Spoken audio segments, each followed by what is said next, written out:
Hi everyone, Joe Levine here, professional photographer and educator. My image today is of this gorgeous lily.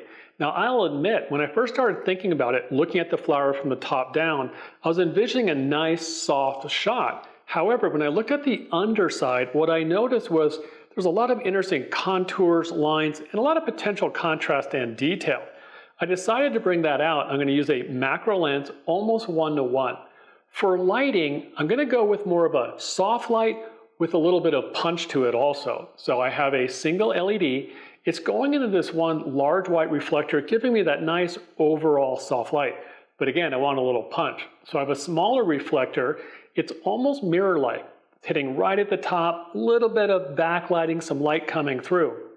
For the foreground, I wanted to bring out those edges and the sides. So like a bank shot in pool, I have light coming off this small reflector and it's hitting two other pretty shiny reflectors, just kind of giving me that shape and contours on the side.